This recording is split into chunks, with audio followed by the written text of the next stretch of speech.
Hi, today I am going live with Katy Kiick Condon of Better Homes and Gardens. She is an editor on the print side of the operation, so the actual tangible magazines that you can get delivered to your home or pick up at the grocery store. And we are going to be talking all about pitching and what types of pitches Better Homes and Gardens is looking for, how they should be delivered, do's and don'ts, all that good stuff. Hello! Hi. How's it going? Good. How are you? Awesome. Oh, I'm going to turn up my volume a little bit. Katy, your glasses are fantastic. Thank you. They are always a problem with doing anything live because you can see my light ring in there because they're huge and they're glass and they're gold, and so I'm very glary all the time, but we've given up at this point. I don't know. Maybe I think it's a good thing. We could let's put a spin on this. You're glowing. You're radiating. You're Thank you. Reflecting the goodness of the light of the world. I also want to introduce you to my cat Izzy, who will be in and out of the call the entire time. So, is he very attached to you? She's very needy. She's very attached to whoever is available to pet. Well, that's nice. Izzy, you're welcome here. And thank we you. Appreciate you. Yeah. Okay, so I was just saying that we're going to be talking about Better Homes and Gardens. What sort of pitches are you looking for? Do's and don'ts, all that stuff. But let's start with just a little introduction. Sure. Can you tell us a little bit about who you are and your work with Better Homes and Gardens? Yeah, so I'm Katy Kiick Condon, and I am one of our senior home editors, which means I am tasked with finding locations we're going to shoot and figuring out what our story angles are going to be, finding a photographer and styling team who can go to that location at a date that works for the homeowners, figuring out a photo order for that shoot, and then assigning it to a writer who's going to write questions, and then I'll eventually merge those images and that story into a layout I've worked with our art team to create. So that's like the big part of my job, but under that is coming up with stories for holidays and figuring out. My dirty secret is I am not a clean person and I'm not an organized person. Those are not my love languages, but I'm in charge of those sections in the magazine. Well, I'll say I do a lot of those stories, and I think it's because I'm fascinated by clean people. My husband is a clean person, so I kind of just follow him around, study his habits, and I think because it's not a love language and passion of mine, it makes me like the perfect person to really think about it and study it and write about it. And then the other big thing I do is in the very front of the magazine, there's a section called Life, and it's kind of all of those cross-core stories like gatherings and anything that doesn't quite fit into one of our home, food, garden, health, beauty silos goes into Life. So I edit that section too. Life. Yeah. Yeah, I love that. I love the lifestyle genre because it's so friendly to whatever you're wanting to bring in. Mm-hmm. Totally. Yeah.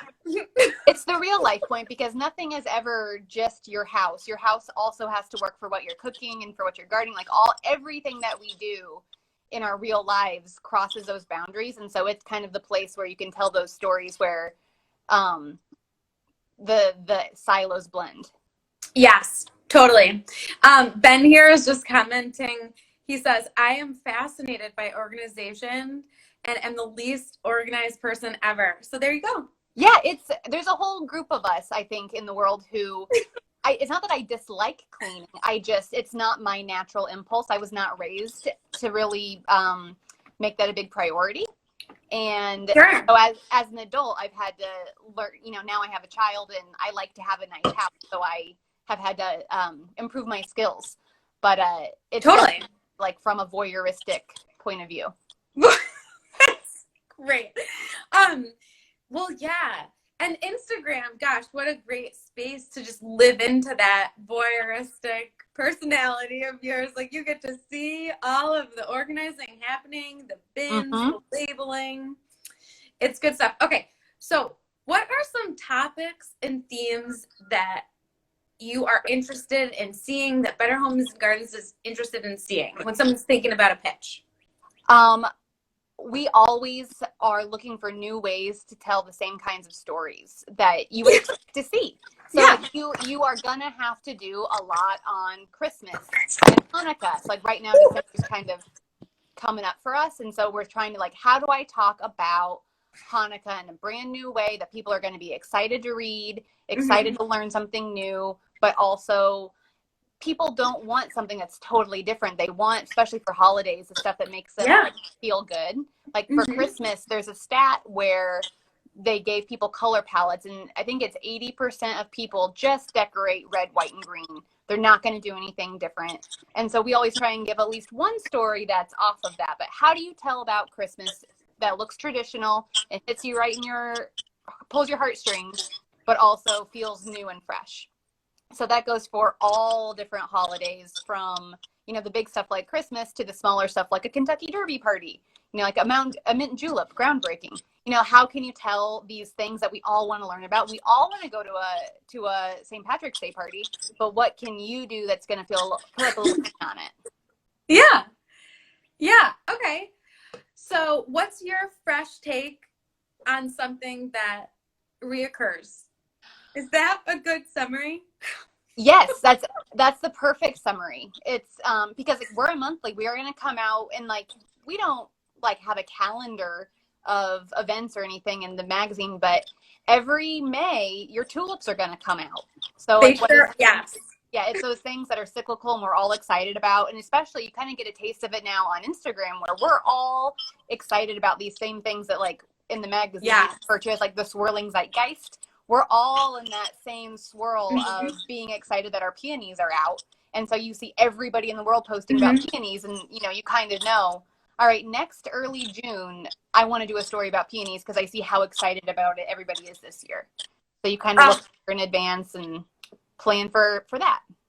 Totally. And we are, aren't we? We are very excited about peonies. Very excited. Oh, see, we got a comment here. This is Abby. She's the owner of the Joy Well. She says, peonies are my faves. Right? Nobody doesn't.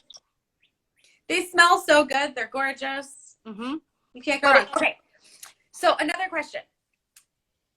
What makes the difference between a good pitch and a stellar, like, knock your socks off pitch? This is the laziest tip I'm ever going to give, but it is so true and important, which is you should be aware of who you're pitching to. Not the person necessarily, but the brand. I get a lot of pitches that are inappropriate in terms of content for us, that like which is never something that we do. And like, while we're happy to cover some new and different things, if you're coming at me with I'll say like a windshield wiper blade pitch, that probably isn't going to be my bread and butter. No.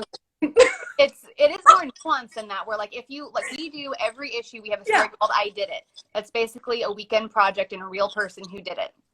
And if you know that story exists and say like, hey, I have made this project and I think it would be a perfect I Did It for you guys, you've kind of done that editorial work for me, which is always a treat. When someone says, hey, I'm going to spoon feed you a topic for this bucket that I know you're looking to fill.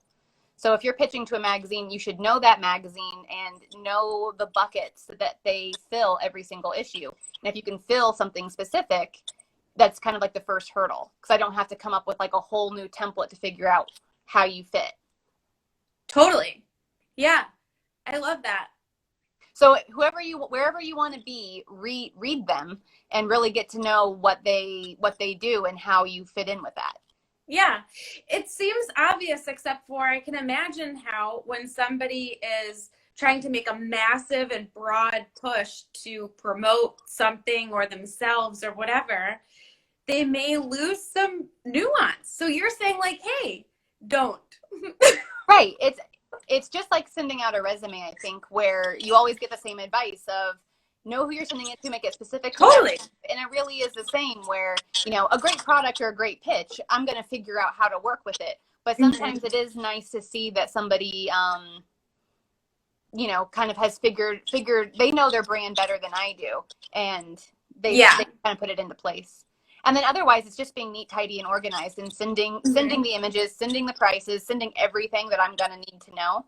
Like, we try and be very conscious of price point at BHG.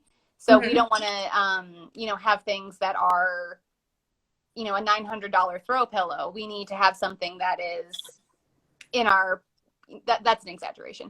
But I sure hope so. well, we do get some super expensive stuff, and we love to look at it because the trends that are expensive, by and large, like they do trickle down. So it's nice from a forecasting point of view. But in your pitch, if you're sending product, you should send a link to high-res images, or something that lets me know you have images available or you have samples available, so that I know I can reply to you and say, hey, I could shoot this in 2 weeks. Can you get one in the mail to me? And that'll help. Awesome. Okay, we like that. Now, when you're getting a pitch, it can come from different perspectives. It could be from someone who wants to write something, DIY something themselves. It could also be someone who could offer up a quote or a moment of advice, if you will. So how do you like to see people differentiate themselves as either an expert or a writer or whatever? I think it really is different for all of those things. Like, if you're coming as an expert, I think just kind of explaining why you're an expert, what areas of interest are, and then like some sample material is really helpful. And for writing, samples are totally king, where, I need to have a link that goes to your Google Drive or wherever to see some of your past articles. Because we always want to work with new people, because of like the thing we talked about at the very top is we're talking about the same topics over and over and over. And if you have new voices on that topic, you're going to learn something new about it. So anyway, the impulse to work with new people is very high. We want to, but it's important that, if you're pitching me, you come at me with all of the things I'm going to wonder about. Yeah. Get that package set. Make Katie's life easy. We like it. Yes, we do. Well, and it's little things like, if I'm going to, so say you send me a location and you say, my home is amazing, you should come do a home tour here, and you send me, I get pitches with hundreds of pictures in the Dropbox. And so then my process is going to have to be to go through, download them, delete all the duplicates, because you've taken the same picture of the same coffee table from 3 different angles. Right. And put them into an order that makes sense, maybe like 15 or 20 pictures, and then show my boss. And then if she likes it, we'll show our editor-in-chief. And so like there are a lot of steps above me of like, I'm finding the raw material and then seeing if everybody else like signs on to use it. But if you send something that's just a huge amount of editing work from me, it's not that I won't do it, because if it's a great location, I'm going to figure it out and I'm going to do it. But instead of me being able to, like, I have a pitch tomorrow, and if you send me something today, I could pitch it tomorrow, but not if it's going to take 20 hours of editing on my part. Everything takes time. Yeah, absolutely. Okay, so speaking of time and timing, thoughts on pitching according to seasonality. How far in advance are you selecting content for your various issues? What should people be keeping in mind? Great question. Timeline, yeah.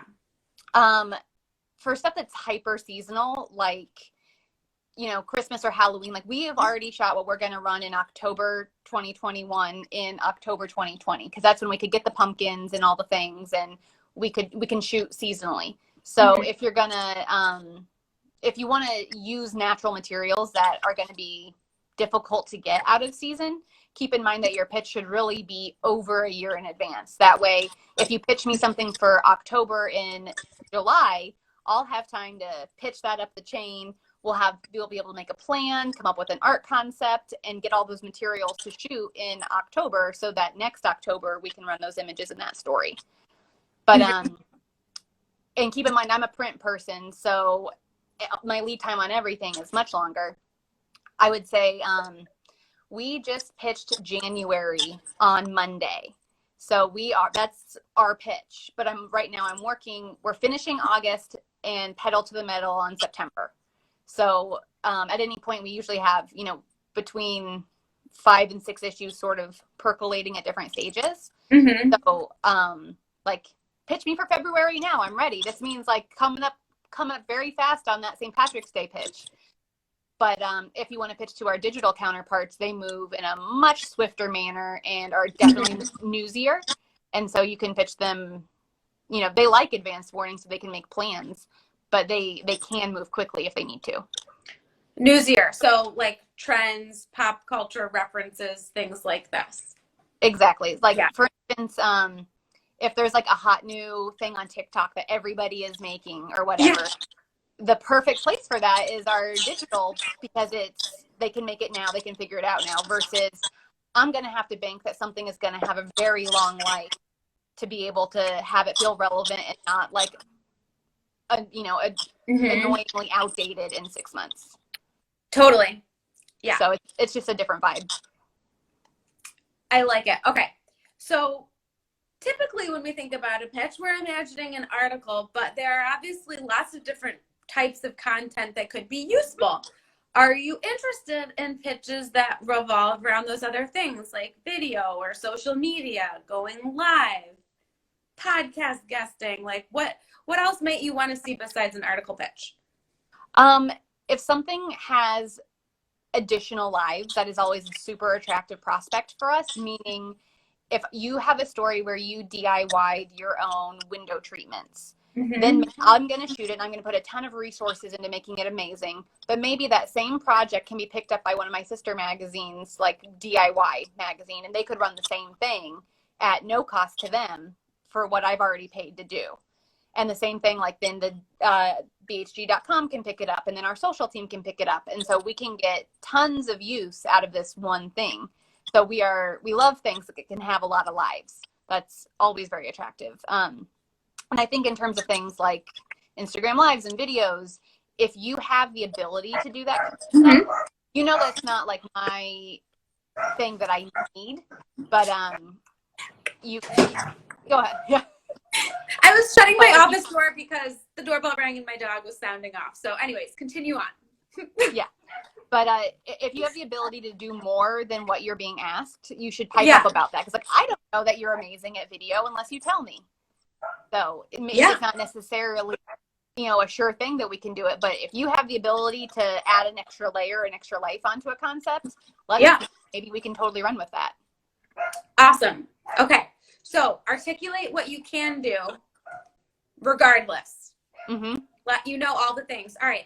Now, is email the best way to deliver a pitch? Are there even any other ways to do it?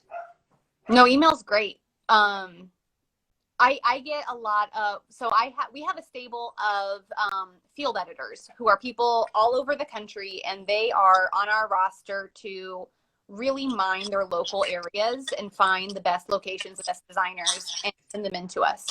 And like I said, like we have the bread and butter things that we do, but we are very happy to step outside of our comfort zone. So they'll send me pitches that are a temperature read, and it'll basically be like 5 or 6 images just to kind of give me the flavor. If they know they're going a little bit away from what we normally do, and I'll be able to say, that's absolutely not going to work. I love it. It's amazing, but maybe try this other magazine, or I can, it's too high end. It's not enough ideas, whatever it is. Yeah. And, so I'm very happy to receive temperature reads, and then you can make a deeper pitch from there. But I really feel like an email with a link is ideal. Okay, cool. We do have this one question from Modern Farmhouse Glam about where to email you a pitch. Katy, are you cool with that if I put your email in the show notes / caption?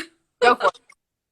Okay, cool. So we will do that. So if you're interested, if you're listening along and you're like, I want to try my hand with Katy, then that's what you're going to do. You're going to check for that email. Okay. And the other thing I'll just mention quickly about pitching is so many pitches come in that are cool and interesting, but not necessarily what we need.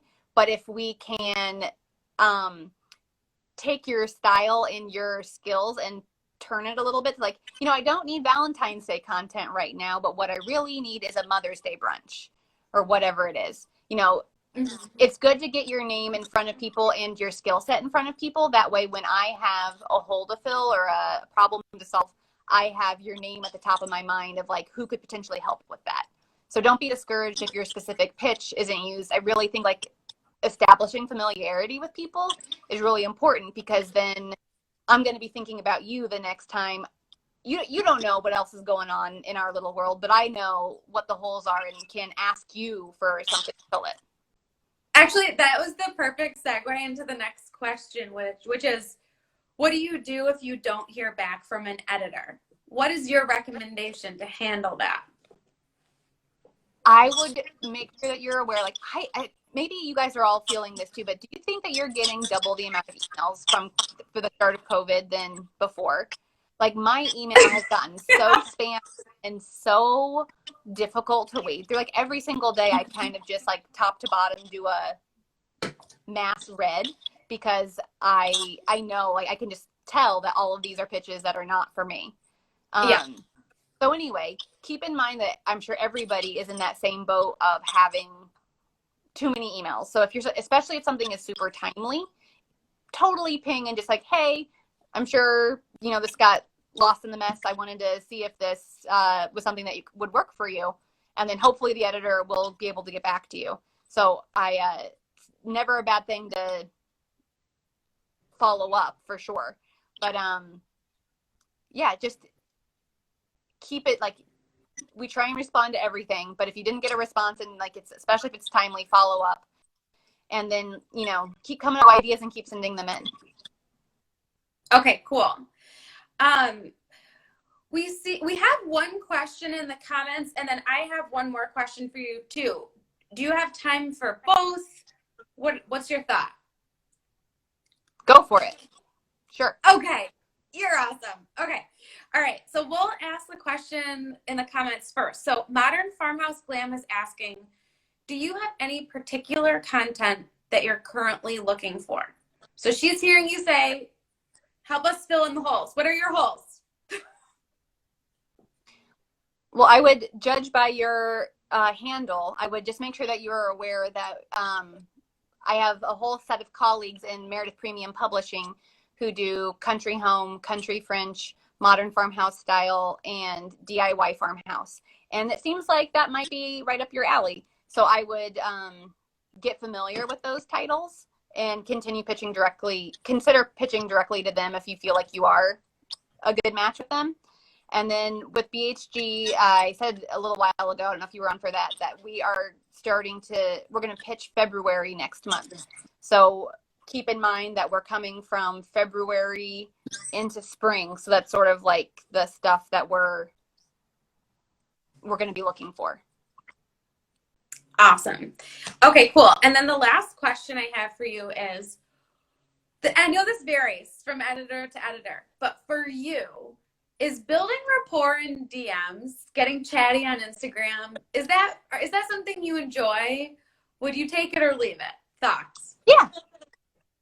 I don't post a ton myself. Like I go through fits and starts of being super active, but I always enjoy chatting with people when they comment and stuff. So I think that's fine and not weird at all. Not weird at all. I think I know from my colleagues that, yeah, anybody who, it's just like anything else where we're all just humans on the internet, and the whole point of posting stuff is to start a conversation and engage. So I think that's, why you're there, is to engage. Yeah, totally. It's an interesting landscape to feel out, because if for those of you who have looked around and tried to make sense of it all, there are some editors who are a little bit more public and out there with what they're sharing, and they're sharing things that are relevant to their, whatever they're working. But then there are some who are much more private. Maybe they don't even have a public profile at all. And so it's an interesting thing to navigate. But what you're hearing now from Katy is that she is interested in hearing from you and interacting. So awesome. Thanks, Katy, for being open to that. That's super cool. And I think that's it. My pleasure. Oh, yeah. Okay, so we can wrap it up. Thank you so much for making time, for being here. Really appreciate it. My pleasure. Always good to talk to you, Kate. I'm just realizing I think there's a bit of a delay. So, Oh, shoot. Sorry. but good thing We'll just we're say jumping bye. off now. Bye. Have a great day, Bye. everybody. Like, comment, and hit subscribe. Don't forget to tap the bell so that you get a notification every time a new video comes out. One more thing, I have a free gift for you. You can download a copy of my Success Capture System. It's a tool that I use with my one-on-one clients, but you can get your copy now. Just click the link below.